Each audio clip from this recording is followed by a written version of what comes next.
And today on The Focus, can your sex life get any better? Are you kidding? Can it get any worse? Oh, Yeah. Visiting Hope, Veronica, and myself is Spicy Klinger, the author of A Dummy's Guide to Orgasm. Spicy, welcome to The Focus. I understand you brought some toys with you. I have, Greta. I've got here a couple of vibrators, and we have a chocolate bundt cake. And then we've got some orange. What are you guys watching? Where's the remote? It's the third highest rated morning show in the country. Don't you want us to be part of American culture? Not if you're late for school. Now go. Go. Come on, chop, chop. Hurry up. Usually in your local mall. If I have chocolate, I don't need. It's a naughty book, isn't it, Spicy? It's a healthy. It's a very healthy naughty book, and this also, there's some protein in here someplace, I'm sure. Hey, you've got your lunch.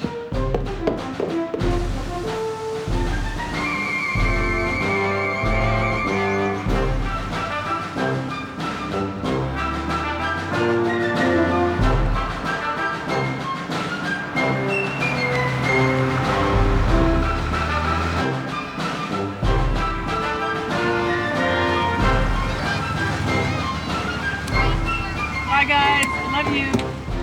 Mom, you forgot to wish me good luck on my test and kiss my forehead. Oh, good luck. I'm all Bye. Mom, don't forget to blink twice for me, okay? Bye. Mom.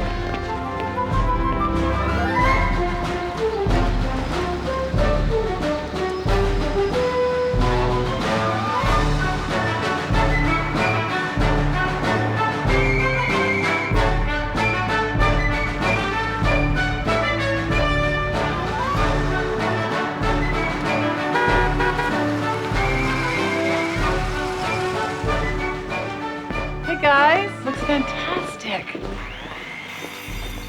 Dr. Hughes, I'm surprised to see you here. Wilson, just checking out my mural. You know, we really miss you around here. Yeah, no pushy broad to boss you guys around. No one with as much sense to push us around.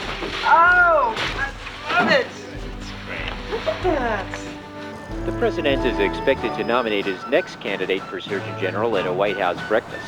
Following the death of Surgeon General Dr. David Burns in a plane crash and the defeated nomination of Dr. Charles McDermott, the president is under pressure for a swift confirmation process. His new candidate, Dr. Hughes, is scheduled to accept the nomination this morning.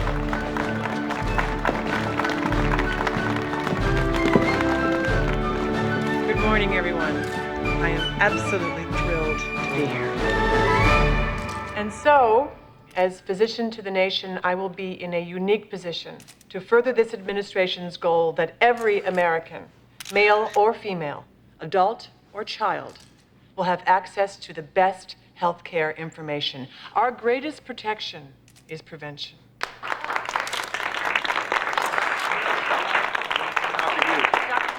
Yes. Terry Anzer, Tribune, Washington Bureau. Hi, Terry. Hi. When your father was the Republican whip, he consistently voted for anti-choice legislation. How does that affect your relationship?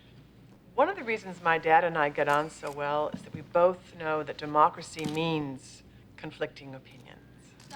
Dr. Hughes? Yes. You come from a distinguished political family, Dr. Hughes, including being a descendant of Ulysses Grant. Is it also true you're an old friend of the president's? Yes, as a matter of fact, I went to Bryn Mawr with his wife. My husband Walter and I have been very fortunate to have their ongoing support. What do you do for fun, Dr. Hughes? Go to the dry cleaner. Congratulations on the nomination. Thank you. Walter, you know Secretary Gutierrez, my husband Walter Abramson. Oh, I love that book of yours a while back. What was it called? Toward a Lesser Elite. It really summed up the 80s. Thanks. I gotta go. I'll be late for class. Would you excuse us, please? Sir? I am so proud of you. If we weren't married, I'd see you right into the Lincoln bedroom. Oh, Walter, we don't have that kind of moolah. Bye, honey. Have fun. Dr. Hughes, congratulations. Well, we're all very excited about working with you. Oh, thank you. You are amazing. You're so superwoman retro chic. I love that crack about the dry cleaners. I love that. Thank you. Excuse me. You know, you're much different than I expected. What? I thought you'd be sweeter. Sweet women are really very angry people. They're trapped by their own repressed hostility. Has Walter left already? Yeah, just a second ago. Please tell him I said hello. I'm sorry. You are... I thought he recognized me. I'm Quincy Quince. I wrote The Prisoner of Gender. Oh, of course. You're my husband's celebrity student. Rebirth of Feminism. Sexism Made Simple. Right. We saw you on Conan O'Brien. Most of Walter's students don't make it to late night. Was he expecting to see you? Not at all. I'm in Washington doing the usual round of book signings and talk shows. Dr. Hughes? But I can't wait to get back on the air and talk about meeting you. Oh, say that I'm not so nice. Say that I have bite. Okay. How many times have I told you? If your name is in the papers, it's an open invitation for any crazy on the street to waltz right into the White House and crash your nomination breakfast. Happy New Year, honey. Oh. A little early, honey. Okay, then happy high holidays. Oh, sorry I'm late. There were 2 African Americans at the Washington Hebrew congregation today. The rabbi's chauffeur and me. And when that rabbi blew his chauffeur in front of the entire congregation, I said to myself, Judith, next year in Jerusalem. Hi. Oh, Quincy, meet my oldest friend, Dr. Judith B. Kaufman. Quincy is Walter's star pupil. She wrote Prisoner of Gender. Oh, of course. Quincy Quince, the next generation of feminists. Are you OBGYN? No, I'm the other kind of woman's doctor. Oncology, breast cancer. But it's possible I could have specialized in something women don't have, like heads, necks, or throats. Lisa? Yes. Tom Reynolds from the President's Press Office. Yes, hi, Tom. Hi. Spoke to your father this morning in Antigua. Do you have a minute? Yeah, sure. Excuse me. So, how long have you known Lissa? Oh, we went to boarding school at Miss Porter's. We were in the Gilbert and Sullivan Society together. Really? That's so impressive. You know, my mother always told me a woman's life can have no boundaries. Will you excuse me? I need a little air. Should I get Lissa? Are you not feeling well? Quincy, time will teach you that a woman's life is all about boundaries. Hey, guys, have you heard of Timber Tucker? Well, isn't he that reporter who ran away during an air raid in the Gulf War? Oh, I liked him. He was always wearing a gas mask. Right, well, now he's got the show called Time Zone 2. You mean one wasn't enough? Apparently, they're all descending on my house for brunch on Sunday. Even Dad's coming back from his honeymoon early. Oh, this is going to make really boring television. Judith, you know, if I have to explain to Timber Tucker over pancakes that gun control is really a health issue, it's worth it to me. And if he wants to watch me pick up my kids from soccer practice so that every woman in this country is guaranteed reproductive freedom, it's also worth it to me. And I happen to know it's worth it to you, too. It's worth it to all of us. I hope Timber Tucker knows that. I'd be happy to talk to him about you from a younger woman's perspective. Women's issues are my priority. You hear that, Lisa? The rest of us can all relax now. Sorry. Quincy, I'm sorry. Maybe you should come to Lissa's for brunch Sunday. Oh, you have not had brunch in Georgetown till you tried Lissa's homemade scones. Oh, I can't believe you make your own scones. Yes, and I made all the muffins this morning from scratch. Are you sure you want to share this important time with me? Absolutely. Come to brunch. I'm sure Walter will be delighted to see you. Will you be there too? Yes, yes, Oh, yes. no, I can't. No, I have services. Oh, do you go to one of those great churches with a gospel choir? Judith is Jewish. Her father was a very famous freedom fighter. And a not-so-famous Jew. He met my mother in Tuscaloosa, Alabama, but I was bat mitzvahed and confirmed in Brooklyn, New York. Quincy, I am 100% kosher. Wow. Someday I would love to talk to you about being black and Jewish. You're a walking Crown Heights. Quincy, we usually do brunch around 1. I'll work it out. Such a pleasure meeting you. I'll be having a wonderful life because of you. Good. It's a pleasure meeting you, too. Oh, I hope you feel better. Why won't you be having a wonderful life because of me? Oh, why did you have to invite her to brunch? Well, you could Good to see you. have stopped me. Congratulations. Yeah, right. But I think you're curious to know just how good a mentor Walter is these days. Thanks. Besides, it's New Year's, I felt guilty. I was awful to that girl. I behaved like a cow. An old, bitter, envious cow. No. Let it go. You'll buy her a pony tomorrow. Come on, I'll drive you. A Harvard sociology professor took 20 hostages at Boston's Regal Seafood Restaurant yesterday. After a 10-hour siege, Dr. Blumberg handed himself over to the Boston police. The hostages remain unharmed. Dr. Blumberg told authorities he wanted to call the nation's attention to the hypocrisy of brunch. I envy him. Oh, stop. No, really. I'm going to Regal Seafood tomorrow. Oh, I regret my life, Lissa. What are you talking about? You're a remarkable doctor. You know, it's just possible this could be a very good year. Yes. And it's possible that there's a pill that makes white chocolate mousse the same calories as raw fennel. I wish. It's even possible that catalog specimen 1147 will scramble up a few eggs with a nice Jewish African-American doctor. You know, I was afraid of this. You're not working on the high holy days. You're going in for another cockamamie fertility appointment, aren't you?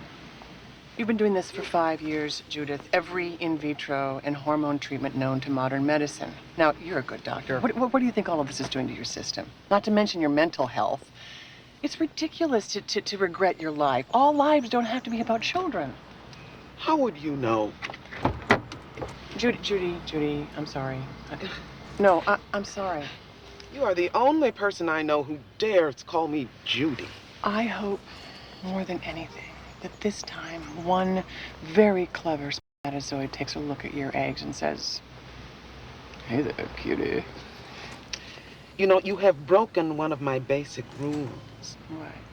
Sometimes decent things do happen to decent people. I could kill you for that. Well, you better get used to it, sweetheart. Well, wish me luck. Good luck. Good luck, good luck, good luck.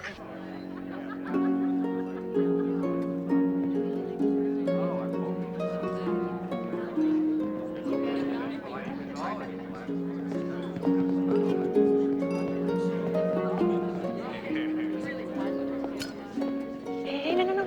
I'm warning you. You shouldn't smoke. Come on now, you're not the Surgeon General yet. Hi, not yet. If I told you I'm desperately in love with you. I met a friend of yours at that breakfast this morning. Who? Your student, Miss Quince. Quincy's in town? Yeah. Where's she staying? I have no idea, but she's coming to brunch tomorrow to meet Daddy and some reporter who's doing a piece on the family. Excuse me. Wait, a piece in the family now. Nice to see you. Listen, did you invite Morrow to brunch tomorrow? Why on earth would I invite Morrow? Well, because we're going to go jogging, and he always comes over afterwards. Do you really want Morrow at our house with that reporter? Why not? Because he's gay? No, don't be ridiculous. I love him. It's just his new anti-abortion stand is not exactly how I want to represent myself. Well. Hi. Good to see you. Thank you. Besides, he happens to be the hippest young journalist in D.C.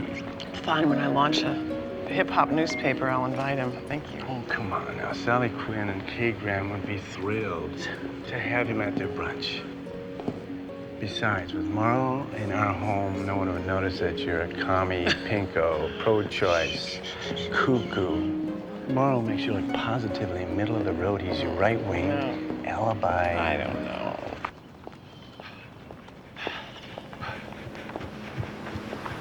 You've been surprisingly silent this morning, Walter.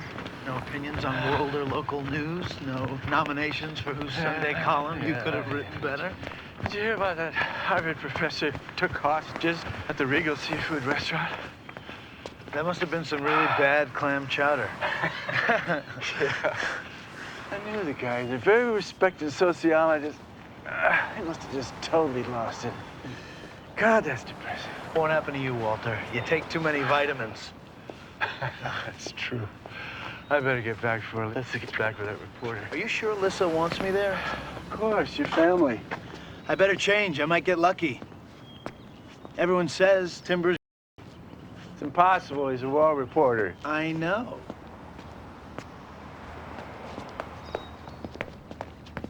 Mr. Tucker, this is one of the steepest slopes in Norway. No man or beast has ever mastered it. Can last year's Olympic champion do it again? The fans are going well. Can he make it? Yes, he can! Excuse me, Dr. Hughes.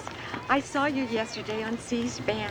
I just want to tell you, I told my daughter, I want you to grow up to be just like her. Thank you. What's your name? Ida Johnston from West Lafayette. This is Timber Tucker. Oh, I remember you from the Gulf War. I didn't recognize you without your gas mask. Cut. Perhaps the greatest debate in the country this week will not be welfare reform, but whether the president should adopt a dog or a cat as his best friend in the White House. A nationwide telepoll is accepting 1-800-VOTE-CAT or DOG calls. Votes can be phoned in till 9 p.m. Friday. Yeah, hello. Is this the White House? Hi, this is Mauro McCarthy. I'd like to cast my vote for Fluffy. Fluffy.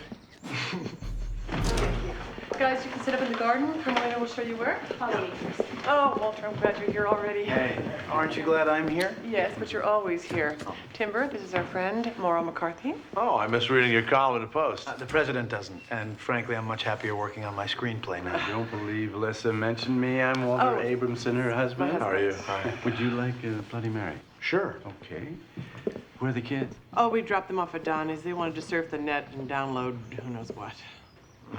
Listen, is this the portrait of the general's wife you mentioned? Yes, that's Julia Dent Grant. Ulysses wrote to her every day during the war. This is actually named after her great-great-grandmother. Yes, my family is American and has been for generations in all its branches, direct and collateral. First line from the great unconditional surrender's memoir. Walter, was your family also in the Civil War? A different Civil War, the one in Minsk. Morning, all.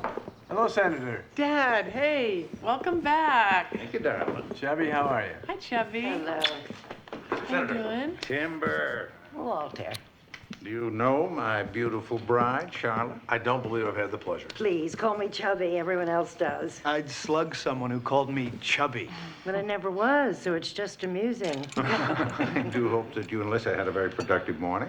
We took the boys to the park, and then Lissa took me brunch shopping, which always makes me happy. I know exactly what you mean. Sometimes I enjoy driving into Georgetown, parking in front of Dean and DeLuca, and cruising the cheese department. How can anyone be depressed when there are so many wonderful cheeses in the world? So, Senator, how do you feel about Lissa's nomination? Do you know how damn good it feels to be asked about Lissa's nomination instead of about tax reform? I just hope you realize what a stroke of luck it was for this administration to get her. Oh, Lissa, I'll get the door. Thanks, Mauro. That boy was the best damn columnist the Post ever had. Really? Yeah. The prisoner of gender. Quincy. I hope I'm not late. Welcome. Lissa? I was doing a call-in breakfast show in Maryland. Quincy? Hi, Timber. I enjoy the media. I always have a good time. Senator. Perhaps you're the one that should be running for office. Oh, thanks, but I have 2 more books to write, and I want to start my family before I focus on my public life. My next book is about women restoring their sexual identity. It's called Venus Raging. For, say, Lissa's generation became just something else to be good at, like weightlifting. But my generation, on the other hand, wants to come home to a warm... Walter, this woman is a visionary. Is anybody hungry? Yeah. I think I'll check on Carmelita. Oh, Carmelita. Perfect. Timber, Carmelita's the housekeeper, and her Social Security is fully paid. Dr. Hughes, is Carmelita the one that's home when the kids get in from school? Would you be the one home when your kids come home from school, Timber? I'd be in Baghdad, but if I were married, my wife would be home. You think so? My wife wouldn't. Oh, Walter thinks I'm entirely overcommitted. But committed to doing everything well. For instance, it used to be that whenever she got a call for jury duty, she was inevitably already scheduled to do some kind of lecture at a world conference on gonorrhea. Oh, who's hosting? And although a simple phone call to postpone would have done it, she would drag herself down to the court with her plane ticket, a copy of her lecture. Walter, you're exaggerating. I only did it that once. I never even knew doctors had to serve on a jury. Once a few years ago. Final notice arrived on a day when both kids had chicken pox. The nanny had disappeared. Yes, and the crisis at the hospital. Yeah, crisis at the hospital. I advised her not to open it.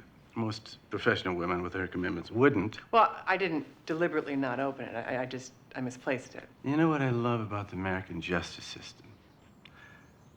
She never heard from them again. See, my daughter has always been a hard worker. And believe me, I know what hard work is because I was raised on a farm in Indiana. Uh-oh. Miss Quince, I would like to hear more about your book, Venus Raging, because it sounds like a good country and western song. No, Dad. Well, she's a-mashing her potatoes, but Venus is a-raging. Go, Helen. Listen, don't you wish you had the cameras rolling now? Oh, my Can you God. imagine the humiliation this poor child has suffered having me as her father? Alyssa, how about that brunch? I like to call it the petit déjeuner. Yes, thank you, Chubby. Everybody, to brunch. Walter, why don't you send some nice music out to the patio and bring another pitcher of bloodies? Fizzy water. We want fizzy water. Come, young Morrow. I want you to tell Timber how gay culture is redefining the Midwest. Have you been to Cincinnati recently, sir? 1 out of 10 Republicans there is gay. Ah, that explains why the Cincinnati airport is in Kentucky. It's transport homophobia. Okay, Quincy, how do you like your bloodies? Mary, virgin typhoid? I don't think your wife likes me. I thought all women liked you, Quincy. I'm too happy for all women to like me. You think my wife's unhappy? I can't find her soul. Well, you only just met her. According to Time, my wife is one of our top 50 leaders over 40. Why wouldn't she be happy? I said I couldn't find her soul. You mean she's not sexy? Walter, I don't want to get into this with you. Well, you think my wife is one of those 70s good girls who came into prominence in the 90s and schedules a half an hour a day for spontaneity? Do you want to kiss me, Walter? Because I think you've wanted to kiss me again all these years. Is that what this is about? Is it? Walter. Walter, you spend too much time in your head. You've been looking at me since I walked in. See something you like? Just kiss me. Because if you want to get together again, it's no big deal. Quincy, you haven't told me how you like your bloodies. Mary, virgin, typhoid. Have I shocked you? No, but you're wrong about my wife. She's a very happy woman. Are you happy, Walter? Me? Quincy, I live in one of the finest houses in D.C. My wife is Ulysses S. Grant's 5th generation granddaughter. My children are both in the Sidwell Friends School and floating through cyberspace. Am I happy, Quincy Quince? I would like a Bloody Mary. Okay with you?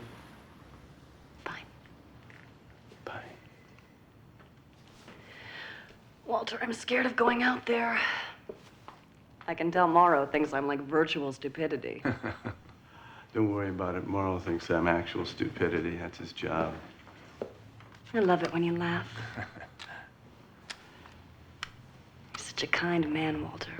Quincy, do you like the Beach Boys? I find them unbelievably moving. All that California girl crap is so negative in body imagery for women. No Beach Boys.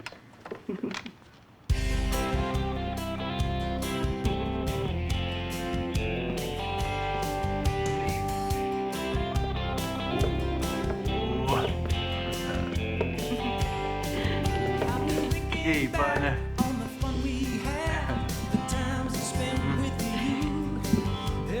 Yeah.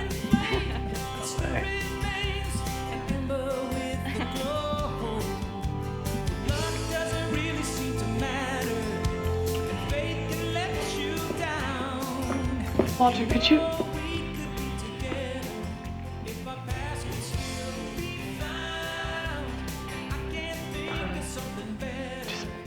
Just bring Chubby the fizzy water, please. I'll get it.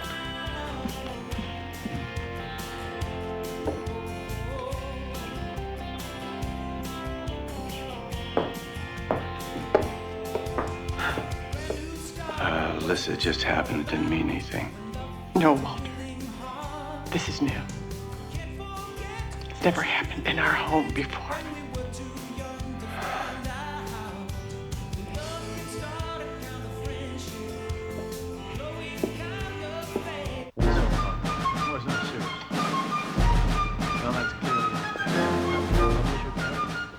Great brunch, darling. Thank Carmelita. No, don't give Carmelita all the credit. Why not? You were certainly occupied elsewhere. Coffee? No, thanks. Listen, darling, these Madeleines are absolutely scrumptious. They're just vanilla light wafers from a box. Our boys like them. All light references are really euphemisms for gay. Therefore, the expression, he's a little light in the loafers. I've never heard that. Oh, then you also wouldn't know that light potato chips and light cream cheese are also officially approved products. Excuse me, Timber, could we do this another time? I think my family's getting a little tired. I'm only going to use a minute of this. You're all doing fine. Well, listen, you've got nothing to worry about. You're the epitome of good taste. Well, actually, I am a person who always feels compelled to try to make an effort. I've always envied grace under pressure. Hear, hear. Your mother was the epitome of grace. A wonderful hostess. Really? Yeah, she was the kind of Indiana housewife who took great pride in her icebox cakes and pimento cheese canapes. She's a terrific woman. Unfortunately, Lissa lost her when she was only 14. As I get older, I regret not knowing her better. Well, if I had to vote for the person I thought had genuine confidence and class, it would be Lissa. Okay, Morrow, you can stay for dinner. No, I'm serious. With your nomination, another political dynasty like the Kennedys, the Roosevelts, or the Bushes is being established. Americans always enshrine their elite. Oh, I have to disagree. But that's who's in charge, Walter. Hello. It's not a common story that the Asian gay president turns to his African-American disabled lesbian vice president and says, we have to be sure to have at least one straight white guy in the cabinet. Let's give him transportation. Am I right, Senator? Well, you lost me at the cream cheese. Oh, but you've argued exactly this point in Congress.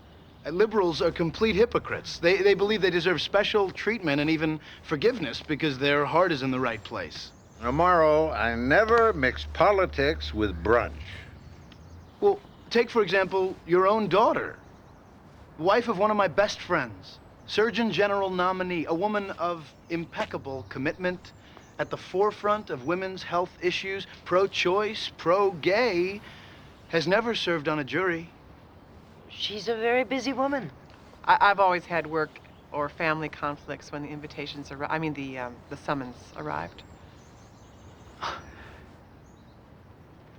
Tomorrow, a person has two choices. You can either shoot the cattle or run for Congress. It's an old family homily. Wait. Are you saying that the people who do answer their invitations, who do serve on juries, are less crucial to their families and work than your daughter? I've always presented my conflicts to the court, Morrow. Except for that time when you didn't.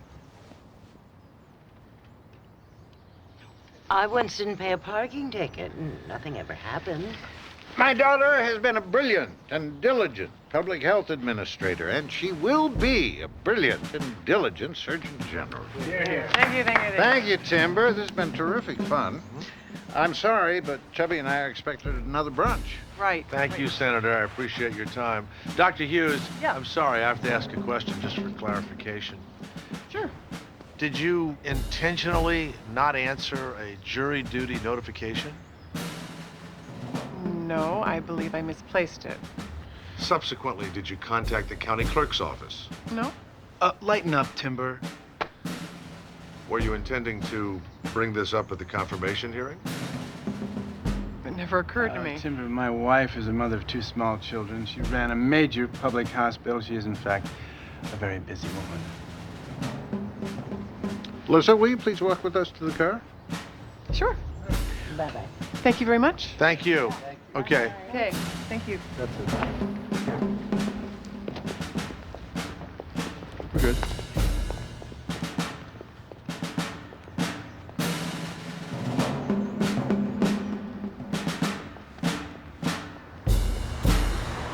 Lovely brunch. I'll call you later.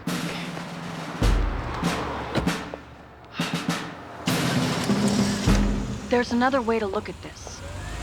Dr. Hughes is a prisoner of her gender. She took on so many obligations that the basic necessities of life, like responding to a simple jury form, became overwhelming. The best intentions in females often become the seeds of their own destruction. Why the hell did you do that? I didn't do anything. Timber's the one who made a meal out of this. You're the one that brought up that jury duty crap. Then you should have protected Lissa and not mentioned it to begin with. You brought it up, Walter. If I hadn't caught it, imagine where Ms. Warm would have run with it. Don't waste your time being upset about this, Lissa. The more Timber show's talked about, the greater the buzz for you. Why can't you see it all as a game? Because it isn't, Laurel. It just gives it all an edge. You know, it's possible you could even have fun. Goodbye, Laurel. Bye. Lissa, don't worry about it. Nobody's interested. There are survivalist Nazis trying to overthrow the government in Idaho. Well, they haven't been nominated for Surgeon General. Look, I can spin you out of this. I can call my old classmate Ted Kramer at the time. You know, Walter, I am really tired. Why don't you go take Quincy home? I don't want to take Quincy home. You can take a cab. I want to be here with you. Well, I would feel better if you took her home. So then you could not talk to me for a week? Go ahead, Walter. Put your top down. You know, that's what girls of her generation enjoy, as opposed to the frigid, overextended, no-fun narcissists of my generation. Isn't that why you kissed her? I told you it didn't mean anything. I see. She just fell on you, Walter.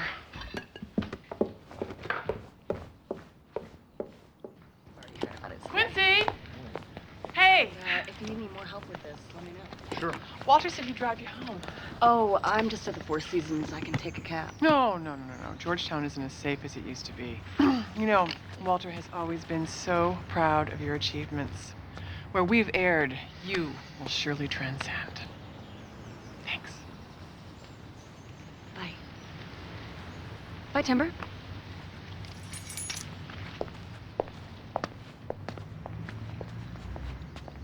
You're more tart than I expected. Oh, really? You and Quincy think alike. She said the same thing. Bye. So, Timber, tell me, how bad is this?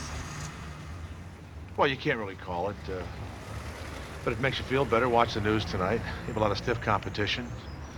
A jury duty notice isn't sexy, violent, or even bizarrely interesting. It should die out overnight. So, can you not use it? It's my job. Sometimes I wish it wasn't. But just in case, I have a few good answers ready. And if you do have any questions, call me, and I'd like to try and guide you through this. Like a Boy Scout? Like a friend. It depends on how you play it. I say don't shoot the cattle yet. Keep running for Congress. Thank you, Dr. Hughes. Thank you.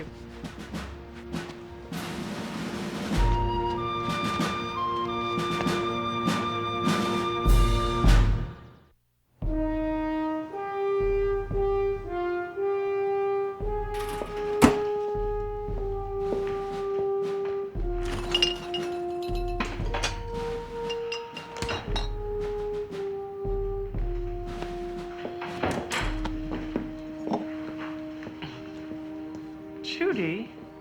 How many times have I told you, if you leave your door open, it's an open invitation for any wet crazy on the street? Is it raining outside? Not that I know of. Then why are you wet? Why are you dry? Judy, there's a bathrobe upstairs in my closet.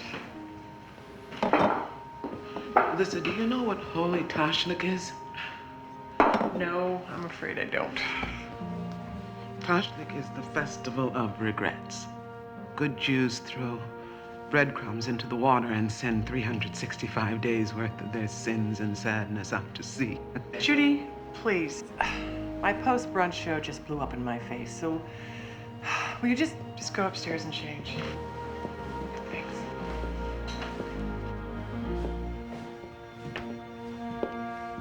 Here you go. Better? Yeah, better. I tried to drown myself, Lissa.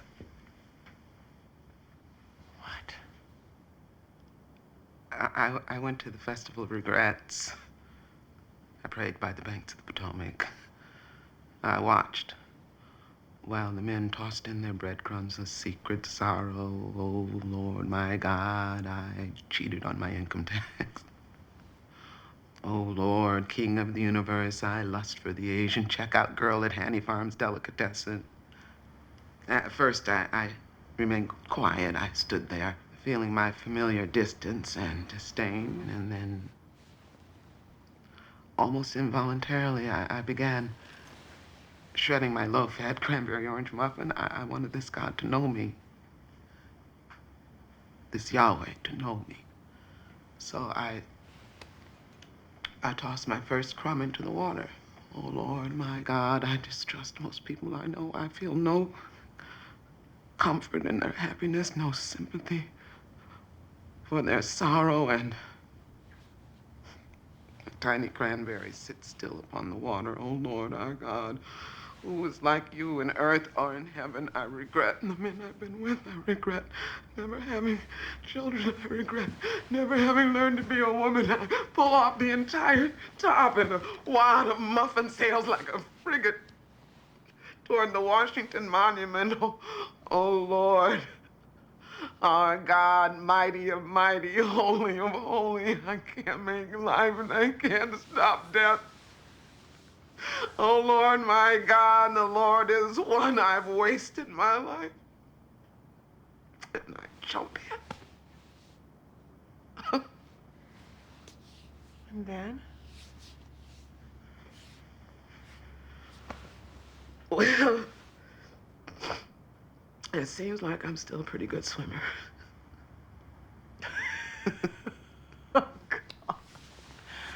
Yes, I remember. Freshman phys ed. The Potomac is very cold in September. So, you were fine? Oh, it's great. It's great. I was bobbing up and down, my lids Claiborne and pearls, when I noticed a box of Dunkin' Donut holes. It was floating by. And suddenly I remembered I must rescue the donut holes and bring them here to you on N Street. Listen. These are the donut holes of my discontent. Oh, gosh. Well, thank you. Of course, no taxi would stop for a drenched black woman who just crawled out of the Potomac, so I had to walk all the way. Well, I'm glad you're feeling better. Where are you going? I need to call my kids. They'll be fine. Listen, please. I feel so cold. And so sad. What gives you the audacity to believe that you have failed if you can't make life or stop death? Because I was taught if I was a good girl, and I worked very hard, I could. Yeah, well, maybe they should never have taught us that.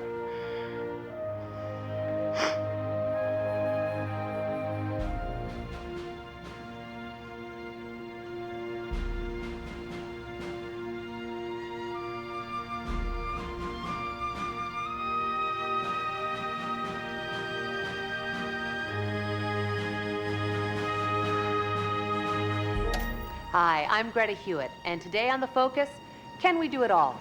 Absolutely not. Come on, Greta. What about that doctor who threw away her jury duty notice just because she couldn't cope? But an impressive woman. Oh, please. We all have nanny problems. We all have a very heavy workload. I don't feel sorry for her at all. I don't think Go, guys. Wait, Mom, they're talking about you. Yeah, they don't feel sorry for you. Why should they feel sorry for me, It's sweetie? not the right job for her, you know? Come on, we all have to die, pay taxes, serve in a jury, and watch our cholesterol. That's what it is to be an American.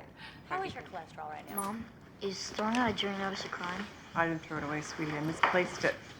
What if I did that with my homework? Well, I'd ask you for a very serious explanation, but I wouldn't say you were no longer fit to go to school. I mean, we all have our foibles. What's that? Oh, strengths and weaknesses.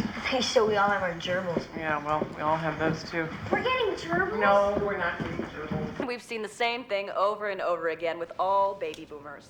The Lissa Dent Hughes problem is really just the problem of her generation. Charlie, it makes about as much sense to talk about the Lissa Dent Hughes generation as to talk about the Judy Garland generation.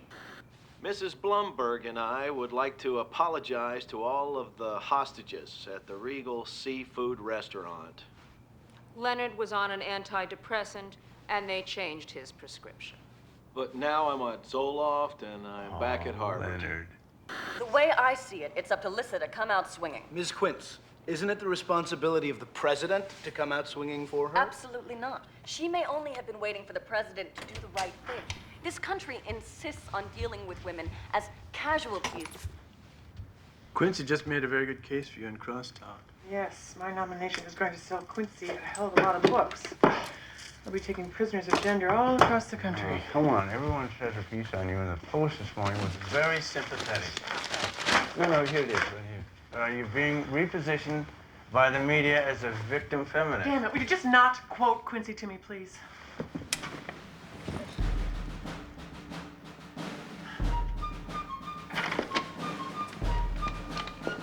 In other news, debate continues over the Surgeon General nominee. Did she disparage the mothers of America?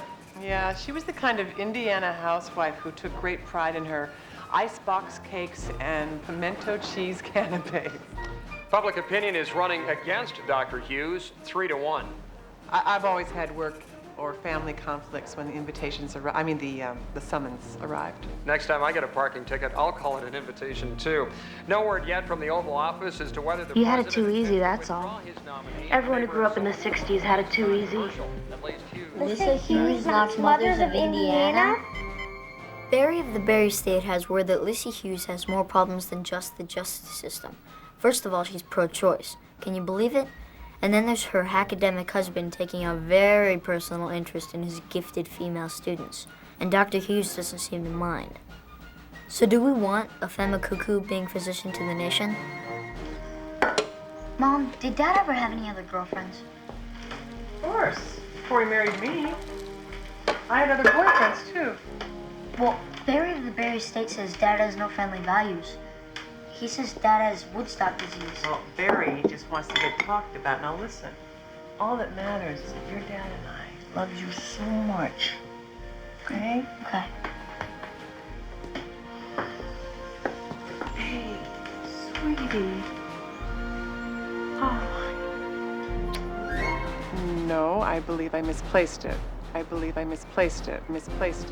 Dr. Hughes has been somewhat silent since the outbreak of the controversy regarding her nomination. Icebox cakes and pimento cheese At a White House press conference this morning, the President's press secretary reiterated his stance that the President strongly backs his choice for Surgeon General. The television truck just pulled up. It's all about the damn pimentos. You listening? What? USA Today says that the housewives of Indiana are picketing radio stations. The icebox cake and pimento canopy mums apparently are furious at you for minimizing their lives. Oh my God, this is ridiculous. Yeah. I'll just go out there and tell those people the truth. Can't do that. What are you talking about? Of course I can do that. I'll just go tell them all that here's a person who can do some good, who has done a lot of good, and that a damn misplaced slip of paper is being used to unravel all of her possibilities. It's unacceptable. It's not just a person, it's you, Lissa. I know that, okay? No, you don't. I know it. No, you don't! This has nothing to do with a damn slip of paper. It's the women of America who are angry at you. You're pretty, you got 2 great kids, you're successful, you're thin, and you have a great soul.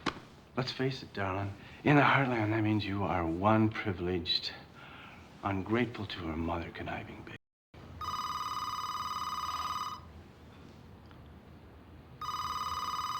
I'm not getting it. Could be the president. Hello. No. No, Martha, I didn't know that. No, but thank you so much for calling. Seems I've made the front page of the New York Post. picture of me at Safeway yesterday. Headline, Dr. Icebox shops. Okay, everybody, today we're gonna make icebox cakes with our special guest, Quincy Quinn. You know, I think this is a really great idea, Veronica, because not only Guys, let's are go, these come on. really delicious and Shoes in your backpack, come on now. Mom, I really don't feel well. Are you sick? I don't know, I just don't feel well. Baby, what's up? When the invitations are, the summons.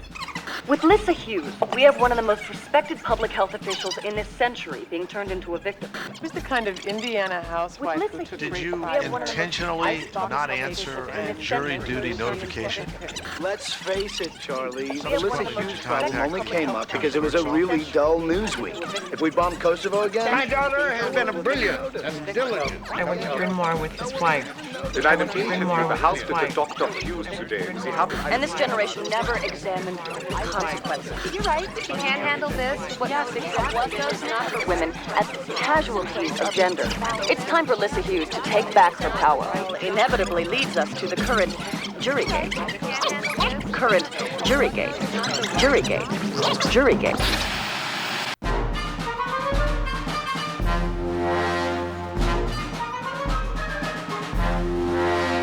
This will be a much more formal interview. I understand. Mr. Tucker? Thank you. And a much higher profile. Well, of course, I've become a hot commodity, right? Just ask Miss Quince. Well, she certainly got a lot of play out of this. Oh, yeah.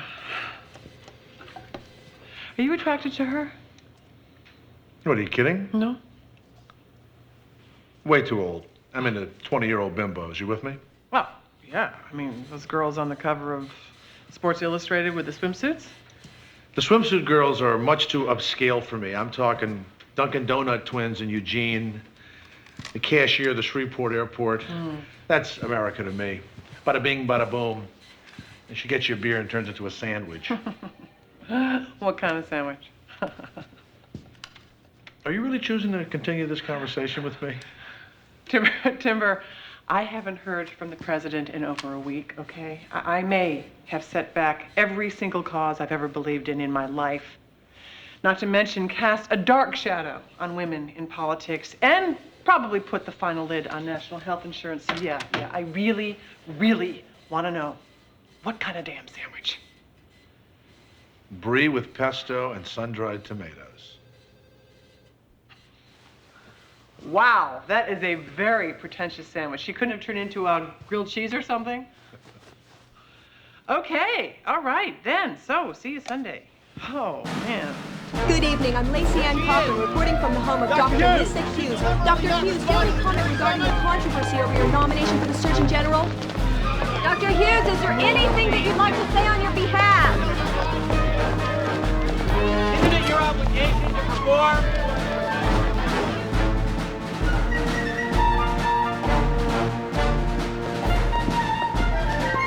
Is this the woman who hates icebox cakes and her mother? Don't forget children and trees. Hi, Dad. Hello, Charlotte. Hello, darling. Oh, Lissa, you look tired. Call my Eva at Elizabeth Arden. She'll take care of you. You heard from the president yet? Nope. Lisa, I'd like you to meet Billy Robbins from my office. Hello, Billy. He is the best spin control man in the Senate, and he's only 12 years old. Professor Hughes, your father tells me Tim Tucker's doing a follow-up interview Sunday. Correct. The word is Barbara and Diane can't believe he nabbed you out from under them. Lisa's best friend would also like to speak with Timber. Who's that? Dr. Judith B. Kaufman. She and Lisa have been friends since Miss Porter's. I wouldn't play up the Miss Porter's bit. It's a little too elitist. Judith was the first African-American on full scholarship. Affirmative action is also dicey. All right. She was the first Jew on full scholarship. Dr. Hughes, I only want to present you in the best possible light. I mean, you may be a privileged person, but you're also a working mom. You love your husband. You love your kids. You have strong family values. And on Sunday, you go to church and enjoy hiking. Do I also coach the gymnastics team? I wish you did. She's being sarcastic. No sarcasm admitted. Sorry. Nothing East Coast, Ivy League, no smarty pants. Smarty pants. No women's lib, no highfalutin charm. Remember, you're from Indiana. You know, I haven't lived in Indiana for 30 years, Billy. Well, sometimes it's just a matter of finding out what the people want, giving it to them, and getting on with it. I suggest you wear feminine attire tomorrow. Professional but soft. Nothing black or brown. I can't pretend to be somebody I'm not. Yes, sir? Dr. Hughes, you've gotten yourself into a bit of trouble here. I'm just trying to help you out of it. Okay. By the way, I'd focus on Grant the General and not Grant the President. Okay. Actually, in the latest U.S. ranking of American presidents, Grant came in 41st, just above last place Warren Harding. Wow. Morrow McCarthy mentioned that on Charlie Rose last night. Oh, really? Yeah. Charlie got a 3-share when Morrow was on, which is very impressive for Charlie. Wow. I know. I'm very happy I could help him out. Yeah, Morrow's a real crossover talent. We're lucky he's been so publicly very supportive of... Would you excuse me, please?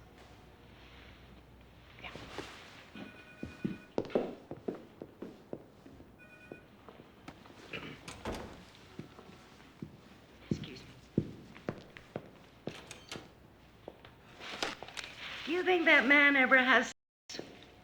Excuse me?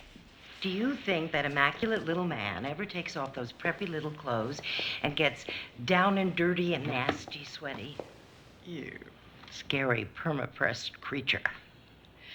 Do you mind if I smoke? Oh, God. Of course you do. Your father has been getting at least 2,000 calls a day. He's torn.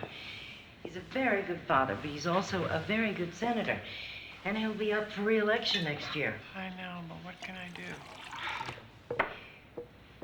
Let me give you some advice, Lissa. Protect your family. Protect your marriage. And if you don't, I certainly will protect mine. There are plenty of not-so-nice people out there, Lissa. They'll tear you apart because they're jealous or disappointed, or even worse, because they've got nothing better to do. And then, when it's all over, when all the hurt and damage is done, you come back to yourself. So, you can ruin yourself by being valiant and impressive, or you can find the most idiotic means to gracefully move forward. Frankly, that's why until I married your father, I took 2 Anacin every morning for 30 years. I never expected to be this happy, especially in the derriere of my life. Charlotte said this is all putting a terrible strain on Dad. This is not about your father. Oh, Walter, I'm a rational woman. I know what this is and isn't about. You're making this much harder than it has to be. I never meant for our life to become about me. You know that national opinion is running 4-1 against your friend and colleague, Dr. Lissa Dent Hughes. Well, Timber, I believe by denying Lissa Hughes this post, we will be denying the country the talents of a remarkably concerned and inventive public servant, but also denying the girls of America someone they could with pride imagine themselves growing up to be. Well, what about failing to respond to the now infamous jury notice? Is this something that well, an action you would encourage in other young women? Who does your taxes, Mr. Tucker? Your mail, your house cleaning? Dr. Kaufman, who's the interviewer here? Stay with me on this, Timber. Has any of your staff ever misplaced a piece of paper? Then why this outburst? Is it a feminist backlash, or has she become, as Quincy Quince has said, a disempowered victim? I think we have more serious issues here than some trumped-up cliches created by a would-be best-selling author. Last question. What advice would you have for your friend, Dr. Hughes, right now? As you ramble on through life, brother, whatever be your goal, keep your eye upon the donut and not upon the hole. Advice that's good for all of us. Thank you, Dr. Judith B. Kaufman. Timber, we may have a problem with the sound on that. That's all right. We'll be fine. You sure? Yes. Okay, everyone. I'll get that. Are they shooting Hollywood Squares here today? I'll take Center Square. Oh, Mara. Are you here by invitation? I was next door espousing wisdom on Week in Review. It's Sunday, the day of rest and punditry. Timber, are you here by invitation? I'm interviewing Lissa this afternoon. Thank you very much, Doctor. Very helpful. Yes, you obviously came very well prepared. You look terrific. Why the hell did you do this to Walter and Lissa? I was just making a point. Like writing a column, I forgot they were people I know and like. That must be hard to live with. What do you want me to say, Judith? I didn't know this would happen. I don't feel sorry for you. Why can't you understand? It was just a hypothetical argument. I'm a doctor, Morrow. I can't afford to be hypothetical. What I say has real consequences. Well, what I say usually doesn't. I just had a good answer. And I was always taught to give the best answer. Well, congratulations. You got another A. Judith, would you have dinner with me? Morrow, if you have a serious mother hang-up, I can refer you to a few numbers. No, I'm just looking for dinner. A dialogue between Christians and Jews. I'm afraid my schedule is completely booked just now. I have the career of a 55-year-old man, the infertile reproductive cycle of a 46-year-old woman, which collapsed today for what I have decided is the final time, and the emotional stability of a 15-year-old girl. I don't need any more stimulation.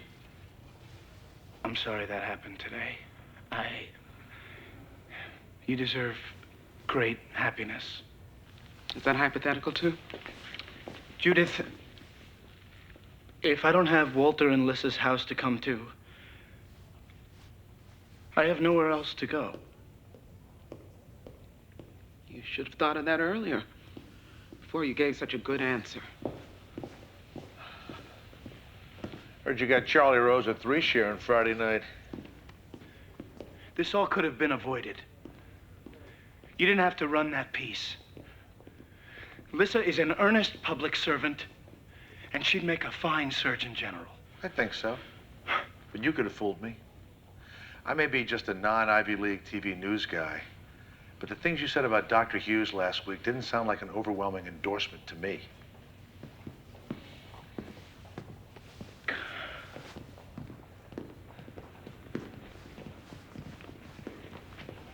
We're here for Dr. Hughes. Try to control it. Hey, Nick. Kip. Hello, Walter. You a sadist or just a little creep? I came to say I'm sorry. Get out of here before my wife comes down here. Good luck with the interview. Why are you so mean to him? Isn't he your friend? I don't know.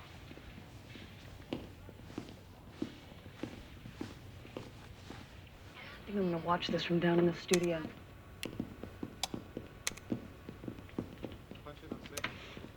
Hey, guys. What are you doing here? Didn't you know? I'll be commenting with Timber right after the taping. The buzz is that the president will have to personally go to the wall to save Lissa, or he'll be forced to pull her down. This is a very big deal. Well, apparently now, so are you. Well, actually, I was wondering if you could arrange for me to spend some time alone with Lissa before the taping. Quincy, my wife won't talk to you. Why not? Are you serious? Walter, I don't think you appreciate what I've been doing for Lissa. Whether she gets this job or not, she's still gotten a lot of heat out of this. And there'll be lectures, books, she can do science commentary. This is a win-win situation for her. Will not help you. Hey, Walter. I hope this isn't about the other day. You have your commitments, I have mine. Come on, let's go find your mom. Dad? Dad, is the president gonna pull Mom down? No, it's not gonna happen. What about her eyebrows? I still think there could be more arch. Open the eye. Guys, I've been practicing medicine for 20 years without arching eyebrows. But you need to lift, dear. Lift them. But, what about the headband? It's a little on the money. No, I want the headband. Yeah, Okay? it's good. I do. Right. Hey, hi, where are the boys? Oh, they're in the studio checking out the equipment. You look just great. Well, I owe it all to my team. Thank you. Well, bravo, bravo. I see you and Walter have come to some conclusions. Yep. Miss Quince, I'm Billy Robbins. We really appreciate all your support. Mr. Robbins, could I have some time alone with Lissa? What'd I tell you? No, Walter. I'd like to talk to Quincy. You don't have to. It's okay. Quincy, care for a cup of coffee? They're set up for a wedding next door in the green room.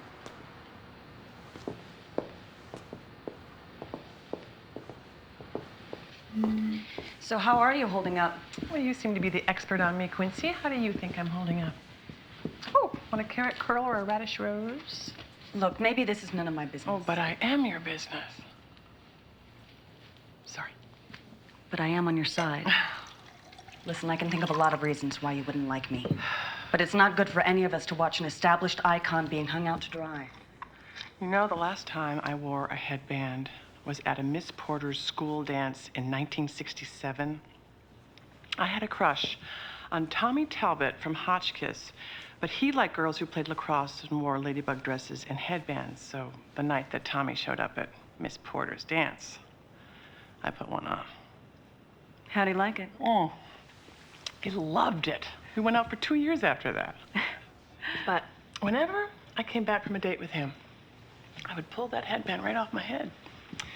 Because my best friends weren't the lacrosse girls that Tommy Talbot preferred, no. My friends lit incense and stayed up all night reading Rilke. What was odd about me was that the headband girls thought I was one of them, and the girls who wouldn't be caught dead wearing one would swear I was one of them, too. I'm a senator's daughter, Quincy. I can put it on and I can take it off. I haven't had to do it for a while. I guess I thought I had earned the right not to. But I won't be hung out to dry. No, no, no, no, no. Not even if I have to wear a headband, bake cookies, or climb a Stairmaster to Pluto to do it. Hello, Timber. You're looking tidy, Dr. Hughes. I'm feeling tidy. This will be fairly straightforward. Okay. I will ask you a mix of questions about this past week, how you're dealing with the pressure, a little bit about your family, a little bit more about your politics. Do we have to talk about my family? Yes, but you can divert me. But here's a tip. If you get emotional, go for it. This isn't going to be a day at the beach, and I may come on pretty strong, but you can handle it. Yes, sir. I'm doing double doses of estrogen in preparation. Don't worry, I'll be good.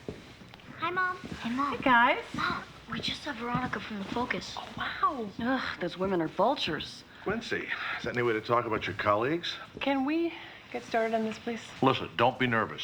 And remember, follow my lead. We know how accomplished you are. Now we need to know how human you are. Human. I'll remember that. Human, human, human. Jonathan will get you mic'd. Okay, let's go. Bye, Quincy.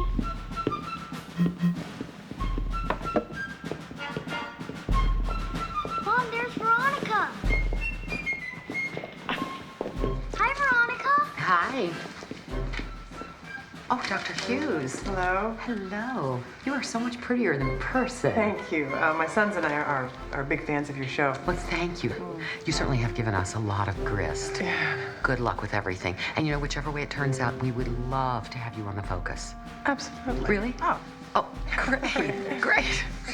Hi, Veronica. Bye, sweetie. Mom, you hate her. Shh, be quiet. Hi, Chubby. Oh, hi. Chubby, Okay, you guys are gonna wait right here. Yeah, okay? we're fine. We'll be fine. What did he mean to show how human you are? I guess he meant to show that I'm just like other people. But you're not. I think you're a great American, Mom. That's so uncalled for. Hey, come on. Blink twice for me. Dr. Hughes, we're ready. You'll be fine. You all right? Yep. Good. No. That's good. All right, settle. Jack, can you just move in here? Here we go. Get him be clear. Okay, we have speed. Grade 3's hot. Everybody ready? Good show. 5, 4, 3, 2, 1. And here for Time Zone 2, Timber Tucker. Tonight, a Time Zone 2 exclusive, An American Daughter, A Family Under Siege. We'll be speaking with Dr. Lissa Dent Hughes, her husband, Dr. Walter Abramson, who's a professor of sociology at Georgetown University, and her father, Senator Alan Hughes of Indiana. Walter, how has this last week changed your life? We've done a lot of talking, a lot of holding hands, and just being there the way old married couples do. I'm not ordinarily a religious man, but I have to admit that in the past week I've joined my wife in praying. Senator Hughes, how has this past week been for you? There's mounting pressure from your colleagues in the Senate and from women's groups, both from the left and from the right, calling for the president to remove your daughter's name from nomination. Timber, I've been a senator for 24 years, a congressman for 8 years before that. But first of all, I am a father. Now, Lissa and I, we don't see eye to eye on most subjects, except for coleslaw. We both like it dry. But there is no one that I believe in more. But technically, your daughter did commit a crime. My daughter committed an oversight. I made a mistake. I should have answered that notice. And I apologize for it. It was simply bad juggling of a working mother. Have you heard from the president this week, Dr. Hughes? No, but this has been a very busy week for him. As you know, the battle to balance the budget is ongoing. And I believe the president knows he made the perfect choice when he nominated my daughter. So here you are, a descendant of a president, a pioneer in healthcare reform, truly an American daughter of the highest caliber in the midst of an ever-growing political and feminist maelstrom. Now, who are the good guys and who are the bad guys?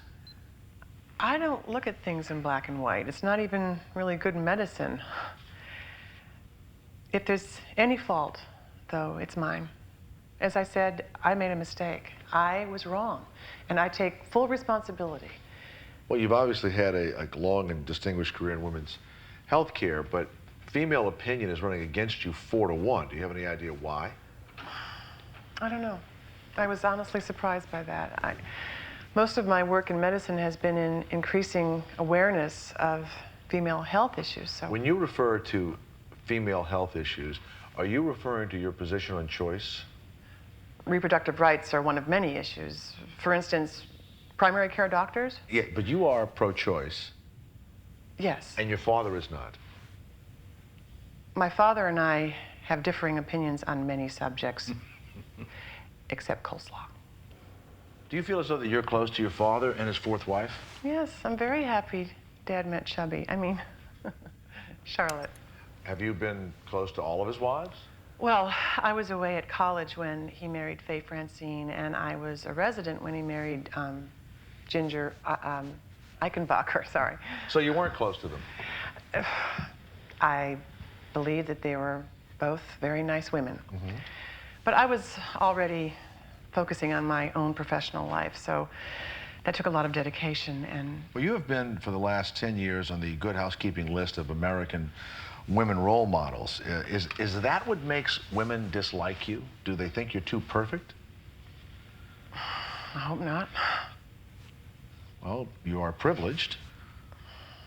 My greatest privilege is my family. Well, let's talk a little bit more about your family. Your mother. My mother died when I was 14. When we last talked, you referred to your mother as an ordinary Indiana housewife who made the now infamous icebox cakes. Yeah. Can you tell us more about her? She was an attractive woman. She went to church. Did you resent her? No. Did you feel that her horizons were limited? How is this relevant to my confirmation?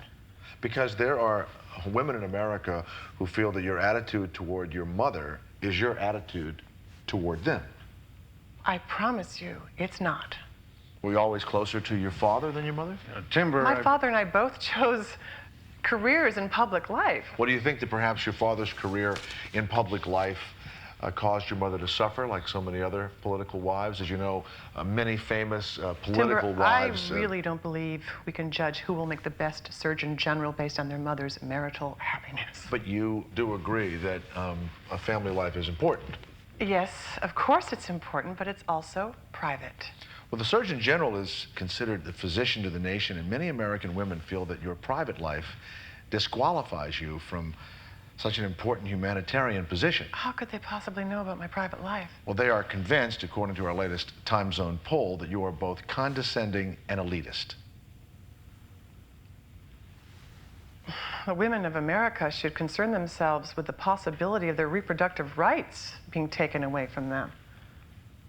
The women of America should concern themselves with the fact that breast cancer, ovarian cancer, and uterine cancer are grossly underfunded compared to prostate cancer. The women of America should concern themselves with the fact that their children are increasingly smoking, falling prey to drug addiction, and the rapid growth of teenage violence. The women of America should not concern themselves with my father's wives, my cooking, or my mother. So you're emotional about this subject. Yeah. I'm emotional. I share that with the women of America. Would you like to know, Timber, why I have avoided public life until this nomination?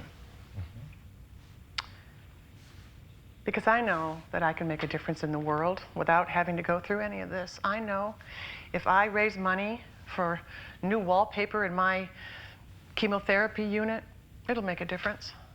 People I work with, they look at life and death every day. Sometimes we manage to save life and sometimes we don't. But I promise you, it has nothing to do with whether we did or did not like our mothers. It has to do with service. Dr. Hughes, are you saying you're not really interested in public life? I'm saying that I don't know what public life has become. Well, perhaps you mean that you're too good for it.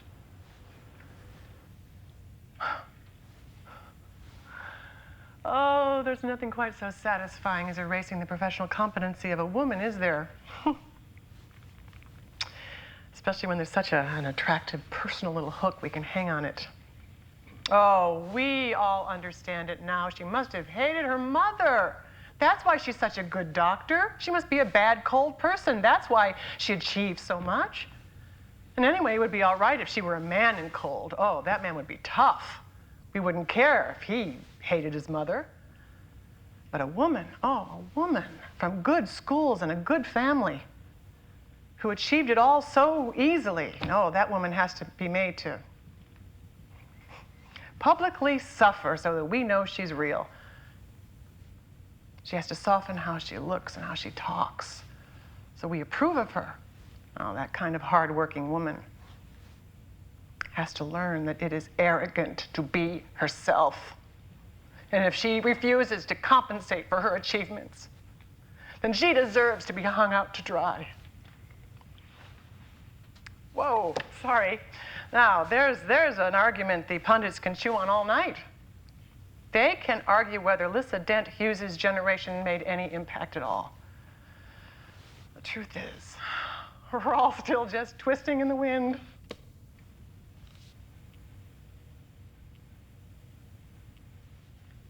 How do you think the president's going to feel about this? Well, I really wouldn't know since he and his wife haven't been in touch with me, but I would gladly take their call. How do you think they're going to react to this interview tonight? Well, I don't know. How do you think they'll react, Timber?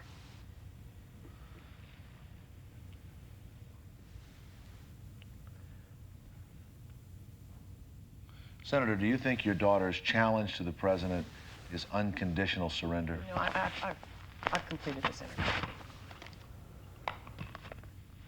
Tonight, Lissa Dent Hughes defends her nomination to the Women of America. Yeah, From all I'll of be us right here there. at Time Zone, thanks for joining us. Coming to commercial. We're clear, everyone.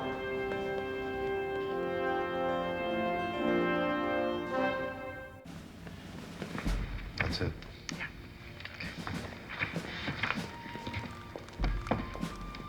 I'm okay. was fantastic. You got it. Is there anything you want to add before I comment outside? No, I think I said what I need to say. I think I might like to mention this to a few of my colleagues before they watch it on television tonight. Is that all right with you, Liz? Sure. You all right, Dad? I'm fine if you are. Oh, yeah. Yeah, I'm fine. I'm sorry it turned out this way.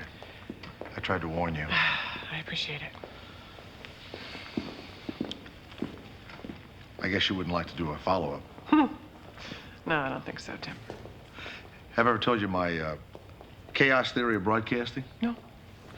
Whatever is happening at this moment won't be happening 3 minutes later, so in the long run, how important is it? The person it's happening to, it's a lifetime. A memoir. And that's the ball game.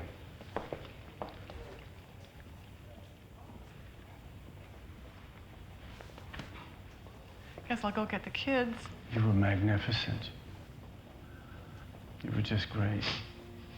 Judith says I don't know what it is to want. Well, I really wanted that job, Walter. That would have been good. We're really smart people, Lisa. We deserve to get everything out of it that the really smart ones get. I don't even know what really smart means anymore. Maybe Quincy's really smart. You sleep with her too? Yeah. Why did you wait till now to ask? I was busy. Jury duty. I'm sorry. Me too. I'm sorry we couldn't have broken this to timber. The women of America might have become quite sympathetic.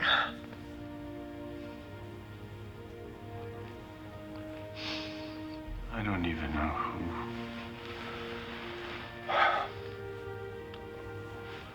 what I'm supposed to want to be anymore. This was my nomination. Can we please not make it about your humiliation?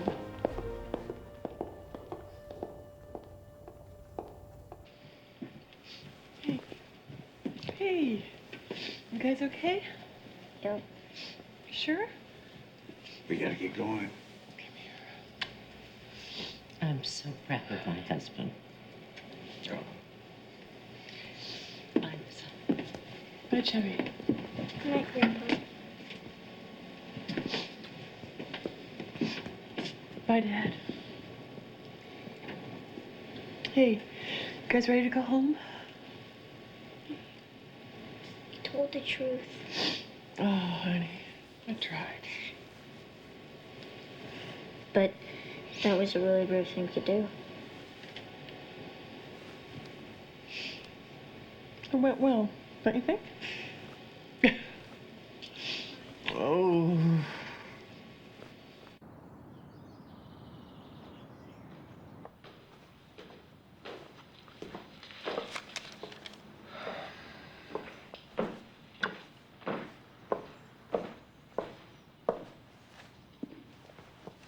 You okay? Sure.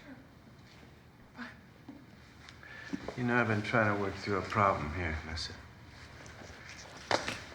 Do you think the man who nominated you, a good, well-educated man who reminds us so much of ourselves, is in fact more insidious than someone who hates every damn thing we believe in? Why don't you ask your senior seminar tonight? I was planning to skip it, stay home with my wife. No, don't skip it, Walter. I could be the subject of the final debate instead of my father's position on choice. Better get going.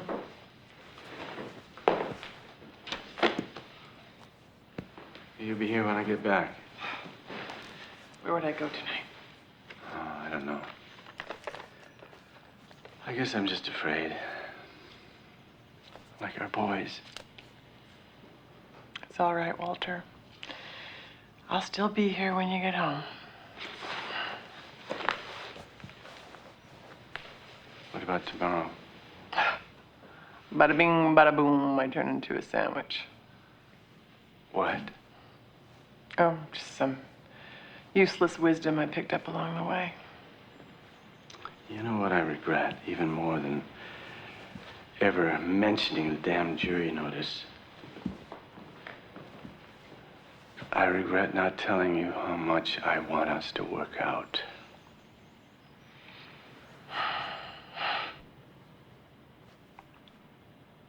I love you, Lissa.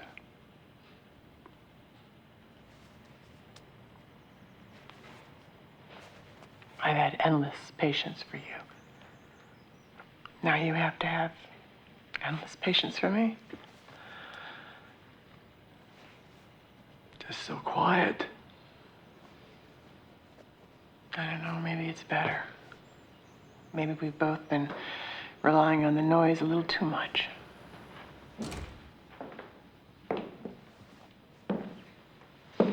Well, the reporters' vans have all pulled out. And I was hoping to do a swift business in souvenirs. Do you suppose anyone's gonna remember this 6 months from now? They'll remember it was bad. They just won't be quite sure why. Take care of my wife, Senator.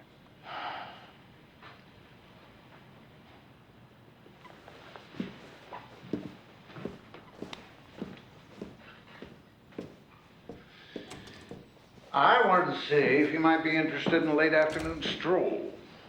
And black tie? Did you bring me a corsage, too? Well, actually, I thought I'd offer you decline, and I'd escort Chubby to a fundraiser for the lab school. I surrendered, Daddy.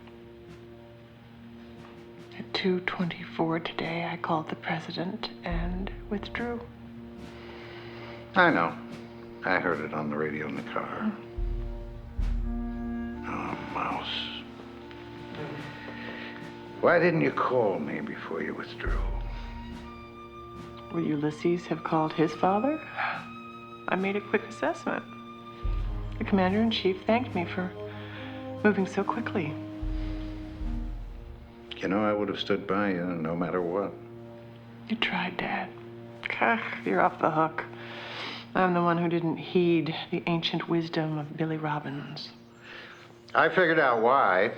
You read too many of those girl books about Florence Nightingale and Eleanor Roosevelt when you were young.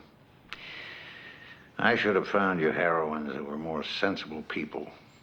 Like Ariana Huffington, or that missing Spice Girl. Come on, Lisa. Walk with me. Okay. The usual route.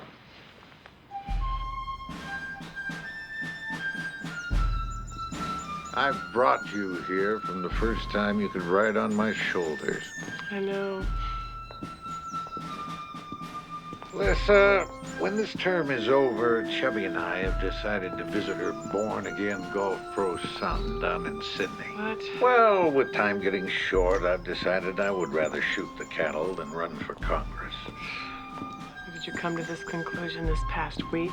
Jesus, I can't put anything over on you, can I? You mind if we stop and rest a little? Sure. You okay? Oh, yeah.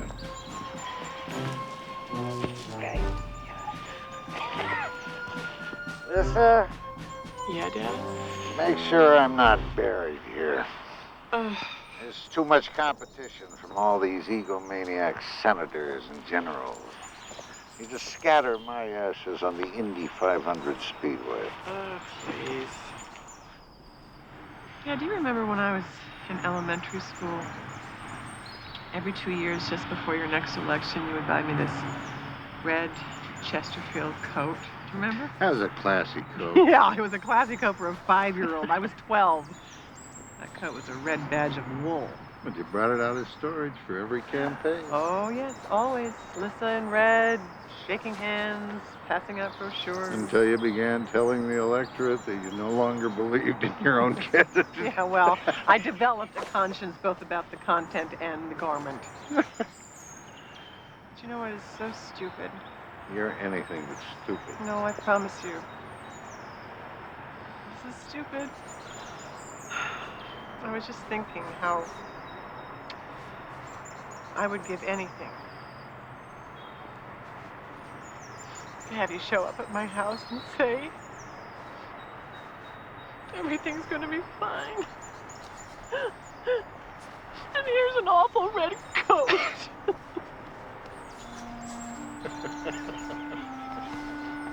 Oh. Oh. Listen. You have absolutely nothing to be embarrassed about. Unless you're scared of your own dignity. You know what, Dad? You really should start thinking about writing your own speeches. Well, actually, I didn't come without an assistant. I brought a letter from Ulysses to his daughter, Ellen Renshaw Grant, from Cold Harbor, Virginia. June 4th, 1864. Wow. Shall I read it? Please.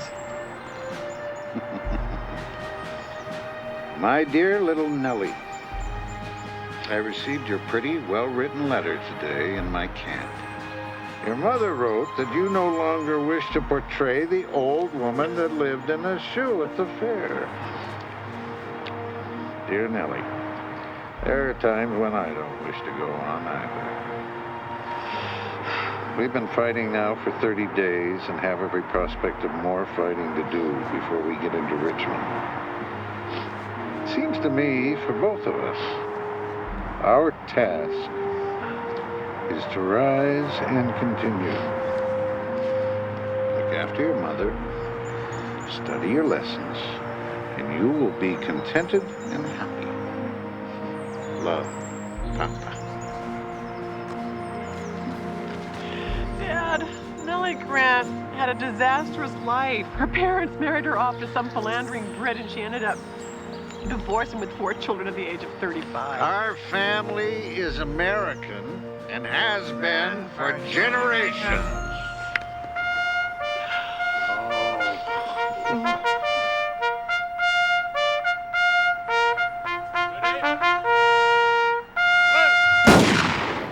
Hi, honey.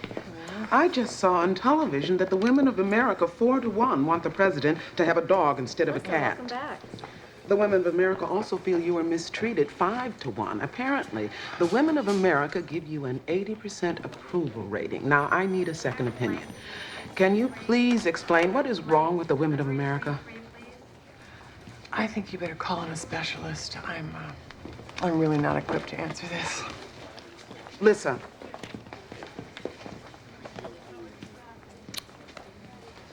What's that for? Something terrible must have happened. I'm in a good mood today. Hi,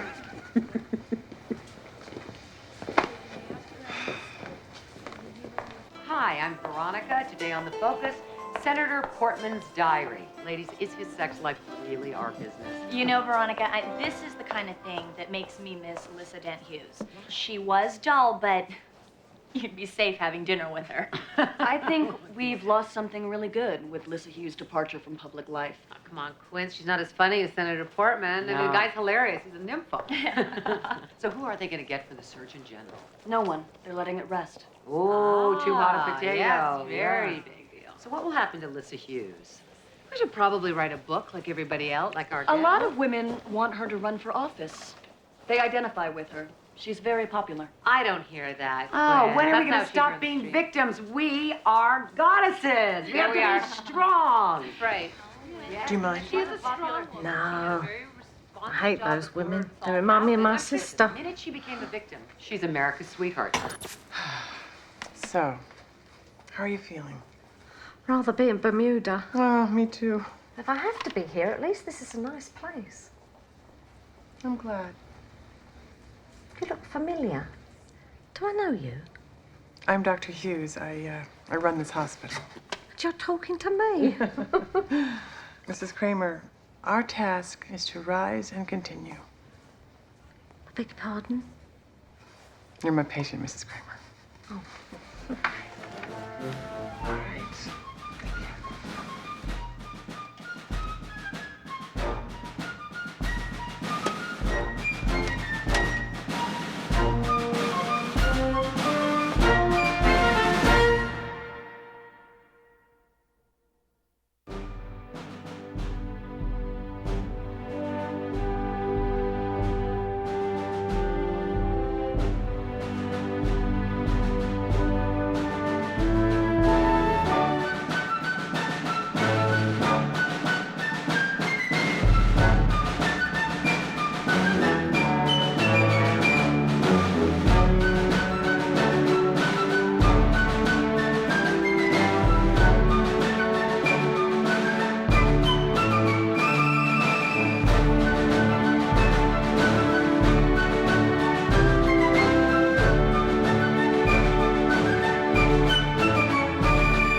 That's a gimme?